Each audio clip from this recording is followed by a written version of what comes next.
Hi, everybody. I presented at the last section, so I see a couple familiar faces. Thanks for coming. Bring this up here. Thanks for coming back. Is that good? Good volume? Okay. Thanks for coming back. And to anyone who's new, welcome. My name is Hannah Tzabari. I am a technical field expert for National Cement, representing their Smart Up UHPC product. And this is my friend and colleague, Nathan Heim. He works for Walo and UHPC Solutions on the contracting side. So, and I'd also like to give an honorable mention to, again, a friend and colleague, Emma Newman, who's some of this work we're about to present, she was involved in as well, but she could not be here today. So we are excited to talk a little bit about our experiences at the university and how they transition to our jobs now as industry and, young professionals. So Nathan and I both graduated from the University of Alabama, where we worked in the large-scale structures lab under Dr. Sriram Aaleti. His lab covers UHPC in all shapes and forms. He focuses on a lot of different structural applications, really testing the limits of what UHPC can be used for. So our research and the research of fellow students of ours include seismic applications, foundation elements, composite action with UHPC and other materials, as well as more extreme environments like impact and fire resistance. So with that, I'll turn it over to Nathan to talk about his research. All right. Hey, y'all. Like Hannah said, I'm Nathan Heim. I worked at, did my graduate studies at Alabama, and then now I'm working for Walo. I'm going to talk a little bit about what I studied in my research at Alabama.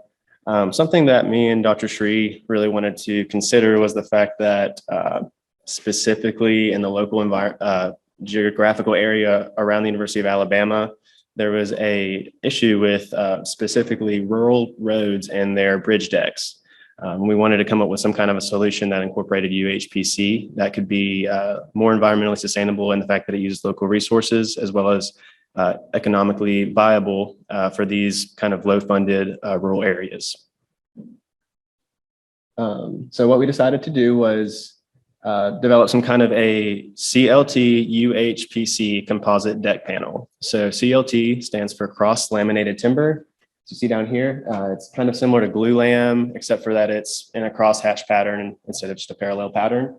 It's used a lot in like shear walls, things like that. It has a very high shear capacity compared to glue lam, not as much flexure.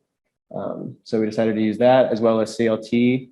I'm going to back up here and show you the cross section in the top right. This was kind of our hope in our design to have a CLT panel on the inside as well as 1.5 to 2 inches of UHPC on the outside with maybe a little bit of mild steel reinforcing. So what I did with my studies was first do an individual study of the materials. I looked at compression and flexural tension of the specific Dura UHPC that I was using in my studies. For flexural tension, I built a few different UHPC slabs and tested them in flexural tension. I did an inverse analysis of the results. I was able to get the curvature of this beam from the NDI lasers that we had glued onto the specimen. And from there, I was able to get a flexural tension result. Some of the CLT mechanical properties were done by my friend Kabir Asain before I was there. And I also, something else that I studied was the UHPC CLT shear concept. So some of the orientations in which we could attach the CLT and UHPC so that in a composite flexural action, the shear load wasn't, there wasn't any delamination or anything due to the flexural shear. I also did a few different studies in water intrusion of UHPC, using some kind of different waterproofing techniques between the UHPC and CLT. We decided to go with a kind of an asphalt mastic layer for the waterproofing membrane between, and it proved to be very durable. So after studying all of these individually, we built our specimen. It was about an 8 foot long, 2-3 foot wide specimen. And we tested it in flexure. So I built 2 different specimens. One was a 3-ply CLT. One was using a 5-ply CLT. At this point is when the COVID-19 hit and our lab shut down for like 3 or 4 months. So I graduated and took a job with Walo, and Emma Newman actually picked up the studies and actually broke my specimens for us. And the nominal strengths were 62, 31 kips right there, as you can see, and they broke just afterwards at 64 and 38 kips. This was encouraging because it showed us that we could use, standard structural design principles in UHPC, as well as timber design to design something that could be used for local roads, just kind of as a proof of concept for ALDOT, Mississippi DOT. Hopefully they could incorporate that into, future solutions for these rural areas. Like I said, this is a local material. It could be used certainly around the country with other timber products, but in Alabama, it seemed to be a lightweight and efficient design that could be viable for precast, accelerated bridge rehabilitation solutions. So that kind of concludes my research.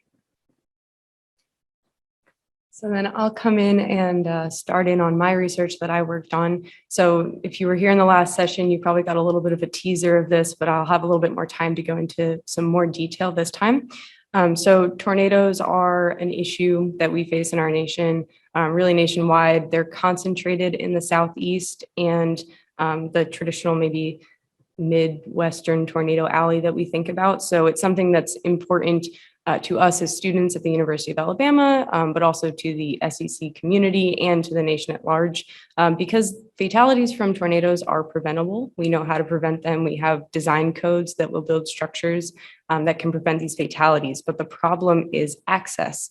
So we were looking for a way to integrate a tornado shelter that is more accessible in a person's home instead of having to travel to a shelter, while also making it functional within the space so that it's not taking up space in their yard or garage. And the material that we landed on, obviously from this session, is UHPC. UHPC has demonstrated some pretty impressive impact resistance capabilities, especially because of its high ductility. So we thought to use that as a tornado resistant design material.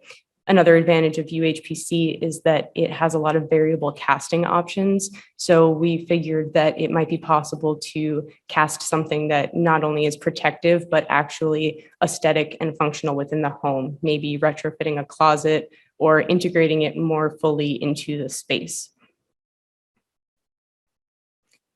So here's a little bit of background on the experimental design.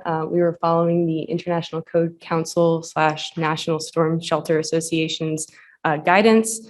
They require a 15-pound 2x4 to be shot at 100 miles an hour, and the specimen has to deflect a maximum of 3 inches after impact, and also not produce any spalling or ejections on the back face, basically protecting the occupants on the other side of that wall. So we decided to go with 2 different designs. One was 1 1/4 inch, one was 1 5/8 inches. Those were some numbers that we landed on after reviewing the literature and what else had been done with impact design of UHPC. We were not able to cast full-sized shelter or even full-sized panels that would fit a person because of material limitations that we had in the lab. So we used an idea to scale back the overall impact energy that we were giving these panels to match the amount of mass and therefore fiber content of the panels. The idea being that these panels would be taking a lot of flexure, and that the fibers are what really contribute a lot to that flexural resistance. And so if we could match the amount of energy per fiber content, that would give us hopefully a good basis for scaling up to full-size panels in the future. Here's a quick look at the actual laboratory setup. So we have the debris cannons over there on the left shooting a projectile, and then our UHPC panels on the right there. The projectile would pass through a set of speed gates that helped us measure the impact speed of the 2x4. And then there was a high-speed camera that could record and track the deflection of the panel during impact. You'll see on the right side, there's a close-up of some multicolored dots that we use to help us keep track of the deflection with that high-speed camera. And then the brown paper with the blue tape, That's what's called a witness screen. So that stands behind the panel during the whole experiment, basically acting as if there was an occupant behind this wall. And the idea is that if the witness screen is undamaged, then a person would be as well. Here's some videos of the actual impact. You can see the one on the top was a successful trial where the 2x4 deflected the panel, but the panel did not crack, did not spall, did not allow that 2x4 to go through. And in a response like that, we were able to do some dynamic modeling because another goal of ours was just to see if UHPC followed any sort of typical structural dynamics models. We decided that under a unit impulse load, it really does. That's the light pink line that you can see on the top graph. However, you'll notice that when applied to the full duration of the movement of the structure, our model seems to get ahead of what was actually happening. We think that's because after impact, the stiffness of the panel changes. And so there needs to be a way to account for the change in stiffness after some of the cracking that happens after impact. That was not something that I did in my study, but it's something that could be studied further to get a more accurate response. Then the video on the bottom, that is obviously a bad conclusion. That was a failure experiment there where the 2x4 went straight through the panel. And that was actually on a thicker panel, which is a little bit counterintuitive, but what we found is that allowing the panel to fail in flexure, like the top, was actually better than the punching shear resistance of a thicker panel, like you see in the bottom. So that was our basic conclusion, was that if you're going to pursue this type of design with UHPC for tornado shelters, that failing in flexure is the way to go, and that the stiffer panels actually don't provide a lot of benefit because they fail in punching shear. And we also did a quick cost competitive analysis for this and found that a UHPC full-size shelter, including materials, labor, installation, was on par, if not a little bit lower than many options that are currently available. Okay, so then this is the transition with what happens next. What do you do after you do all this research and then you're out in the world and you have to go find a job? So what I ended up doing is I work for National Cement, which is the supplier of SmartUp, a UHPC brand here in the US. So I work as a material supplier and provide some technical expertise for engineers that are using our material to help them plan and properly execute the UHPC installation. I also do a lot of outreach like here today, but also more personal sessions with DOT members and consulting firms that are looking to get more involved in the UHPC game. And these are just some very nice pictures of where our product has been used. You can see there's a couple over in France, one in Switzerland, and then this Texas project that we're going to talk a little bit more about in a second. I myself, like I mentioned earlier, COVID summer, I was hired by Walo Civil, a Swiss contractor with a presence in the US. I'm a project engineer for them, so I assist with project execution and quality control as we work really closely with UHPC Solutions. I've been able to be involved with the Delaware Memorial Bridge project, which was done 2020, the pilot project. UHPC Solutions will be doing the full scope of work on the entire project starting this fall. It's a little under 5,000 cubic yards of work of UHPC being placed over 3 seasons. So I'm definitely excited to assist in the quality control and project execution of that job. Something else that we do as a company is the surface preparation of these UHPC overlays. So we perform hydro demolition utilizing ultra high pressure water of pressures of 30, 40,000 PSI to remove concrete. This has been what I've spent a good deal of time doing, and it's really crucial to the success of overlays such as UHPC because it provides a clean bondable surface for the overlay to bond to the substructure. Something really cool that happened about a year ago, both of our companies actually were involved in the same project out in Texas with TxDOT. We were working for Weber, who is the GC, and we, as UHPC Solutions, were the UHPC subcontractor. We did the mixing and placement of the UHPC, while Hannah's company, National Cement, was supplying their product Smart Up as the UHPC material. So we got to work closely together on 5 different bridges out there.